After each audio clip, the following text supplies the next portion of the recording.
Laut yang kaya, tanah yang subur, dan bumi yang hijau adalah mahakarya yang diberikan oleh Sang Pencipta kepada manusia secara cuma-cuma. Sebuah anugerah yang seharusnya dimanfaatkan dengan sebaik-baiknya, serta dijaga dengan segenap jiwa dan raga.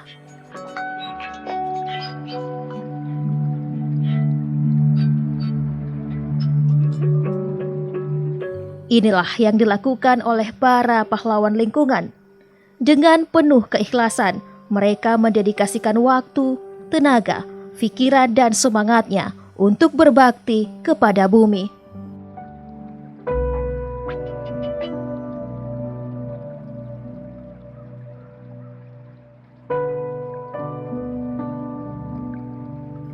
Pak Habib, seperti itulah ia dikenal. Sederhana, bersahaja, namun gerakan perubahan yang ia lakukan berdampak sangat besar bagi ekosistem laut.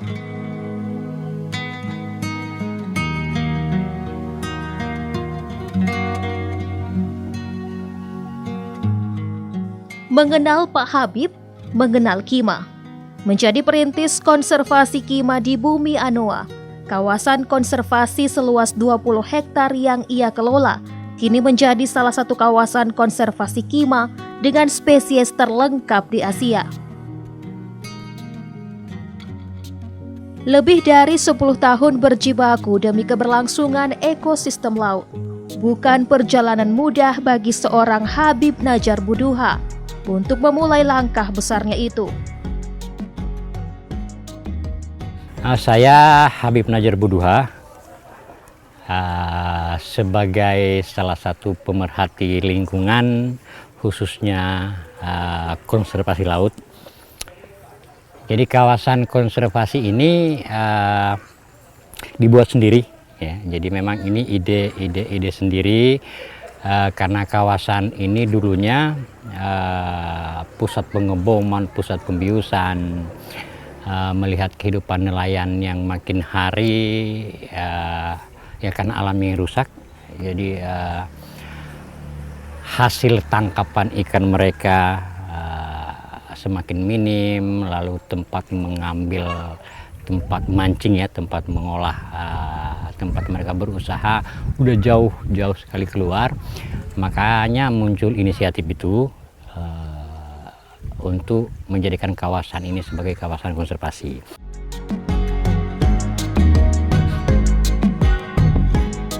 Giant clam atau kima merupakan jenis kerang raksasa yang beberapa spesiesnya masuk dalam daftar biota laut yang dilindungi.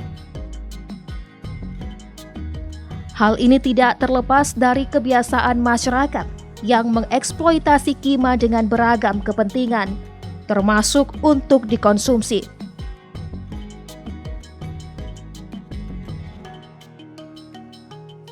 Padahal, keberadaan kima memiliki peran penting bagi ekosistem di lautan. Selain berfungsi sebagai filter air laut, kima juga menjadi rumah yang menyediakan makanan alami bagi ikan.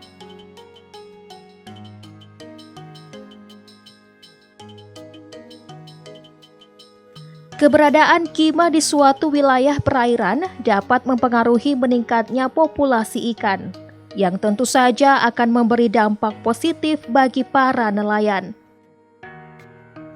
Selain itu, kima dapat membantu restorasi kawasan terumbu karang yang rusak.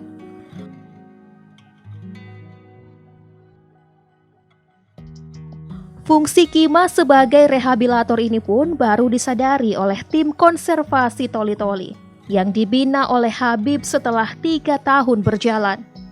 Kawasan konservasi di perairan Toli-Toli dulunya memang merupakan kawasan perairan dengan terumbu karang yang rusak akibat pengeboman. Namun, dengan ditempatkannya kima di kawasan tersebut, beragam jenis terumbu karang secara mengejutkan tumbuh dengan cangkang serta tubuh kima sebagai habitatnya. Jadi kima ini adalah yang mungkin sudah tahu, kima ini adalah biota terbesar dari seluruh jenis kerang. Jadi kerang terbesar dari seluruh jenis kerang yang ada sekarang terancam punah ya karena overfishing tentu.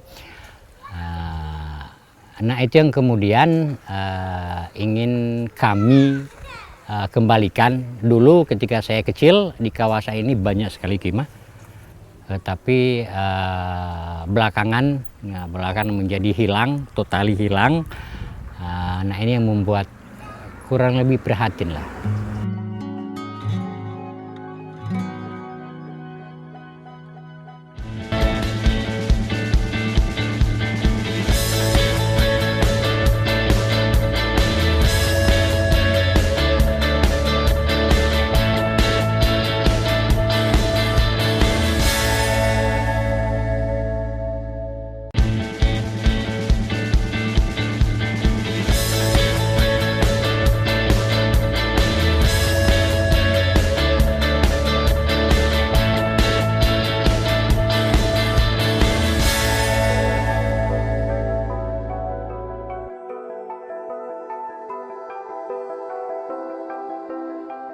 Keberadaan kima ternyata lebih efektif merestorasi kerusakan terumbu karang jika dibandingkan dengan metode transplantasi.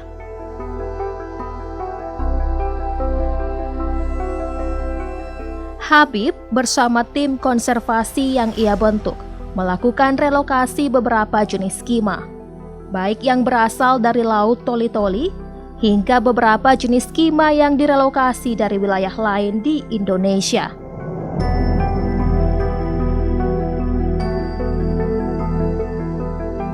Kini hampir seluruh spesies kima laut tropis bisa dijumpai di kawasan konservasi Toli-Toli.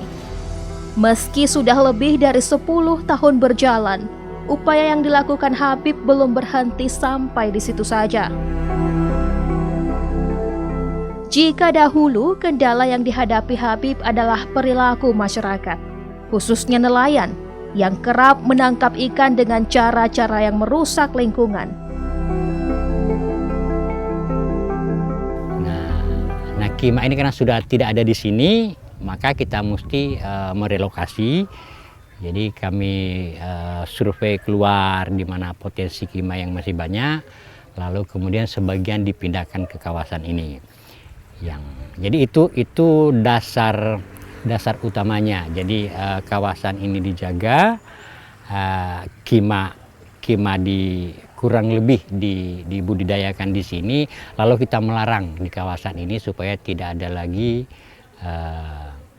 pengeboman, utamanya pembiusan. Itu yang lebih penting. Jadi itu awal dimulainya.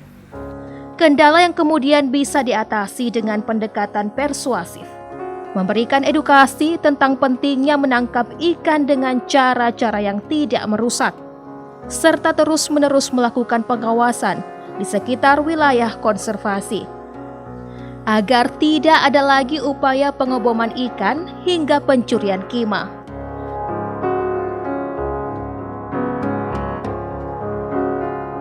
Kini kawasan konservasi kima Toli-Toli yang dikelola Habib tengah diperhadapkan dengan masalah yang tak kunjung menemui titik terang.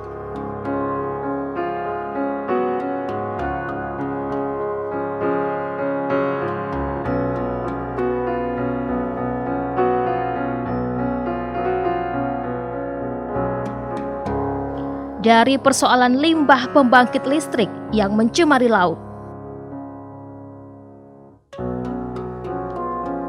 hingga lalu lintas kapal pengangkut material tambang nikel dan batu bara yang berpotensi besar merusak kawasan konservasi. Jadi memang diskusi dengan masyarakat ini yang tidak mudah. Karena ini menjadi kebiasaan mereka yang mengebom, membius. Dari kebiasaan mereka melakukan itu lalu melarang, itu bukan hal yang mudah. Tapi kita coba terangkan apa gunanya ke depan. Kalau terumbu karang bagus, kalau ekosistem bagus, kalau ikan tidak diambil berlebihan, itu juga untuk kepentingan mereka. Tidak mudah. Saya perlu waktu sekitar 4 tahun Ya, sekitar 4 tahun ketika Kima ini sudah kita tempatkan di sini, kita larang, nah terumbu karang mulai tumbuh, nah ikan sudah mulai kembali, yang dulu pergi mulai kembali, dan yang mendapatkan manfaatkan mereka. Ya, mereka sudah menangkap ikan tidak terlalu jauh. Nah, hal-hal positif seperti itu yang kemudian membuat sadar, oh begini maksudnya, yang dimaksud konservasi itu seperti ini. Ya akhirnya dia tersosialisasi sendirilah kurang lebih. Ya kita buatkan kelompoknya. Ya kita buat kelompoknya, ada namanya Pokmaswas, kelompok masyarakat pengawas. Ya kita buat organisasinya dari masyarakat itu sendiri, sehingga ya mereka peduli pada alam mereka untuk kepentingan mereka. Nah alhamdulillah ya ketika mereka sudah menerima manfaat, ya hanya mereka sendiri yang menjaga. Satu hal yang pasti adalah keinginan besarnya untuk melakukan perubahan. Segala yang dilakukan Habib bermula dari sebuah keprihatinan akan kondisi laut di kampung halamannya. Keprihatinan yang tentu saja menumbuhkan tekad untuk tidak sekedar berangan, tetapi benar-benar bergerak serta menggerakkan masyarakat sekitar untuk turut andil berkontribusi bagi lingkungan.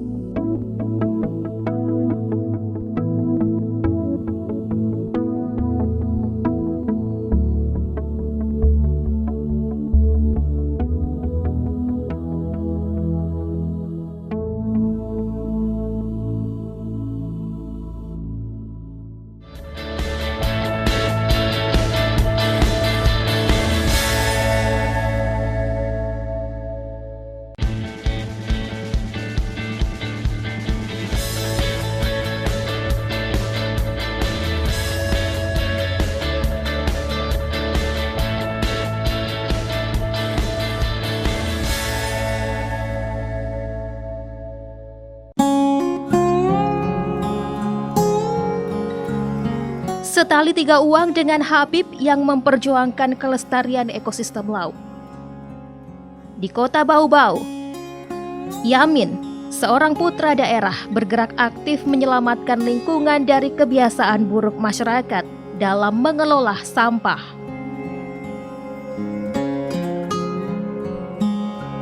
Berbekal keresahan dan keprihatinannya melihat kondisi lingkungan yang memburuk dari waktu ke waktu, akibat perilaku masyarakat yang cenderung abai dengan permasalahan lingkungan di kota Bau-Bau, Yamin kemudian menginisiasi lahirnya sebuah komunitas yang fokus pada aksi edukasi tentang kelestarian lingkungan, manajemen sampah, serta pendampingan terhadap masyarakat.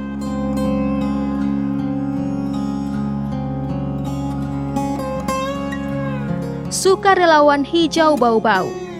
Komunitas ini hadir sebagai wadah bagi siapa saja yang ingin berkontribusi nyata terhadap restorasi lingkungan. Saya tumbuh dan besar di kota Bau-Bau ini melihat memang perkembangan kota ini tidak senyaman dulu lagi. Dalam artian sekarang sudah banyak permasalahan yang muncul dibanding 10-20 tahun lalu. Dan salah satu masalah yang paling menyesakan dada ini adalah masalah sampah, pengelolaan sampah. Dan ini kalau kita tidak berusaha untuk mencarikan solusi jangka pendek dan jangka panjang, ini akan sangat berbahaya sekali untuk kelangsungan kota ini. Ya, jadi yang pertama saya membentuk komunitas. Dalam artian komunitas ini adalah sebagai tempat kita untuk menyusun strategi dan langkah-langkah, dan alhamdulillah sudah terbentuk Sukarelawan Hijau Bau-Bau.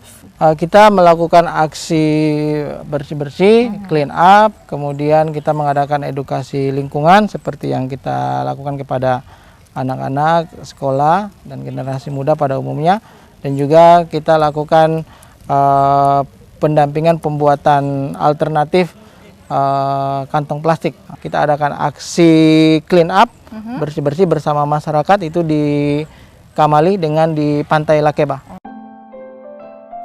Aksi, pendampingan, dan edukasi merupakan tiga hal yang dilakukan Yamin bersama anak-anak muda lainnya di komunitas Sukarelawan Hijau Bau-Bau, guna menyadarkan masyarakat akan pentingnya menjaga lingkungan.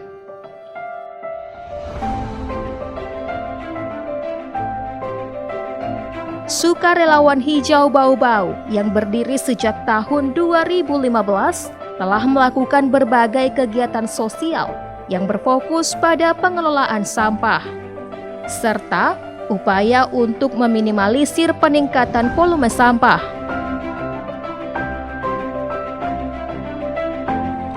Sebab permasalahan sampah dapat menimbulkan dampak buruk jika tidak mendapatkan perhatian serius dan tidak ditangani dengan tepat.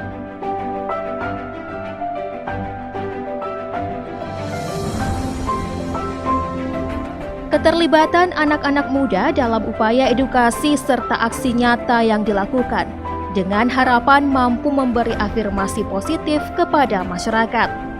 Komunitas Sukarelawan Hijau Bau-Bau yang dipelopori oleh Yamin ini kerap menggelar aksi bersih pantai.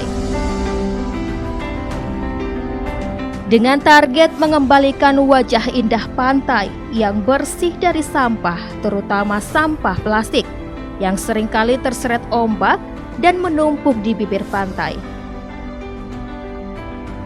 Padahal, potensi wisata bahari ini menjadi salah satu daya tarik wisata di Kota Bau-Bau. Melalui aksi nyata yang dilakukan oleh Yamin bersama para relawan hijau ini, pesan akan pentingnya menjaga lingkungan turut disampaikan kepada masyarakat. Paling sering kita lakukan ini yang kayak seperti begini, ini melakukan aksi bersih dengan melibatkan pemuda, komunitas, dan siapa saja yang mau terlibat.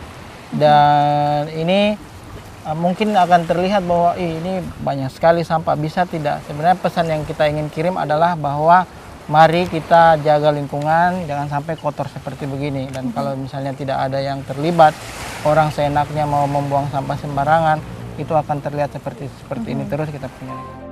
Yang terpenting, menjaga dan mencintai lingkungan dimulai dari diri sendiri, serta dimulai dari hal paling sederhana, yakni membuang sampah pada tempatnya.